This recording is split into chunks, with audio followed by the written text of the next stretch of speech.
Le samedi 18 octobre 2014, l'Union sportive de Sarre-Union accueillait Mulhouse pour son 4e match de la saison à domicile. Toujours en quête d'une première victoire devant leur public, les hommes de Bruno Paterno auront fort à faire face au leader incontesté du groupe. Le public de la région de Sarre-Union est venu en nombre assister à ce derby.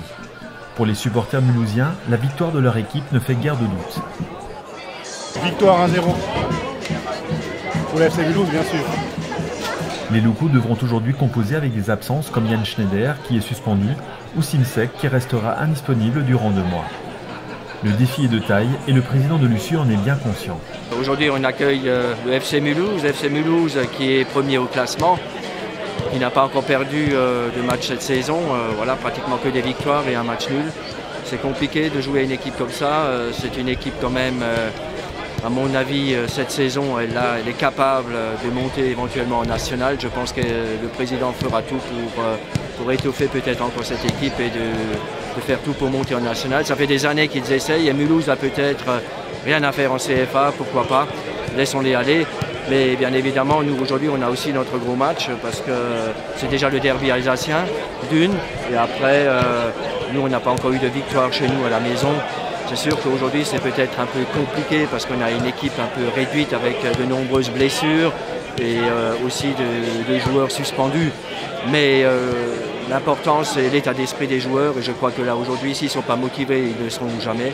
Donc je pense que l'état d'esprit est bon. Il faut encore qu'ils soient combatifs sur le terrain, un peu de réussite et pourquoi pas, si ce n'est pas une victoire mais au moins un match nul. Même si les fervents supporters de l'USU espèrent enfin une victoire à domicile, un match nul constituerait en effet une très bonne affaire pour les Bleus. Le match était arbitré par Olivier Haineux. En début de première période, les deux équipes limitent les prises de risque, même si Mulhouse a davantage possession du ballon. Les occasions de but resteront plutôt rares.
En seconde période, le rythme s'accélère.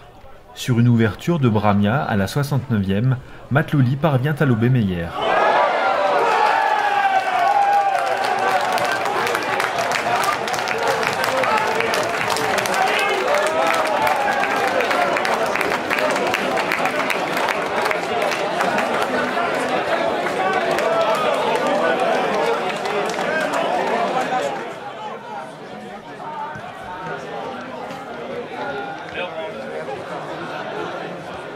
Trois minutes plus tard, sur ce centre de Bramia, Matlouli d'une tête croisée réussit le doublé.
Sarre-Union s'incline logiquement sur le score de 2-0, mais sans démériter. Les Mulhousiens ont été les plus forts dans tous les domaines. La première mi-temps était bien, mais après on a lâché. C'est plus rapide. C'est bon voyage pour le national. C'est dommage. Un match nul aurait suffi. C'est qui ça? Ah, mais... Tant pis, c'est le jeu. Hein. Voilà, on perd encore à domicile. Après, il faut quand même regarder un peu les choses en face. Le FC Mulhouse est une très grosse équipe, pour moi la plus belle qu'on a vue ici. C'est une équipe de national, ils ne sont pas premiers pour rien. Quand on voit leur bilan aujourd'hui, 8 matchs joués, 7 victoires, 1 nul. Ils y vont tout droit et puis bon, je connais très bien leur président, donc le mérite. Maintenant la saison elle est encore longue. Nous on a fait ce qu'on a pu, on a tout donné, on a fait une très bonne première mi-temps. Il manque peut-être le but, voilà, parce qu'on avait en première mi-temps plus d'occasions qu'eux. Après, en deuxième mi-temps, on a un peu baissé de pied physiquement, mais eux sont devenus meilleurs avec la rentrée de Bramia et de Matlouli. Bon, quand vous jouez contre des gens comme ça, c'est très très difficile. On fait avec les moyens du bord, on a beaucoup d'absents. Yann Schneider nous a manqué beaucoup aujourd'hui. Par contre, tous ceux qui étaient sur la pelouse, il n'y a pas de reproche à leur faire. C'est un peu dommage de perdre encore à la maison. Voilà, il n'y a pas d'explication, ils sont tout simplement meilleurs que nous. Après, pour le public, c'était quand même un beau spectacle. Il y a eu du monde, il y avait plus de 1200 personnes ce soir. Donc voilà, c'est la beauté du CFA. Après, on ne joue pas toutes les semaines des équipes de ce niveau-là. Voilà, il faudra prendre les points contre les autres, contre nos concurrents directs. Et puis voilà, bonne chance à Mulhouse et puis maintenant place à la Coupe de France. Donc on a tiré pour le 6e tour Sundofen. Ça ne sera pas un match facile non plus parce que Parce qu'on a vu que même avec 7 divisions d'écart, ils arrivent à nous tenir en échec pendant toute une mi-temps. Donc les matchs de coupe, c'est toujours très très spécial. Je connais le contexte de Sonthofen. C'est des battants. Il faudra aller chercher la qualif là-bas. Il faudra aller la chercher. Il faudra être sérieux. Mais bon, c'est notre objectif principal. Voilà. Donc à partir du moment où on tire plus petit que soi, c'est un bon tirage. À nous de jouer. Prochain match de CFA à domicile pour l'USU le samedi 22 novembre face à Aubervilliers.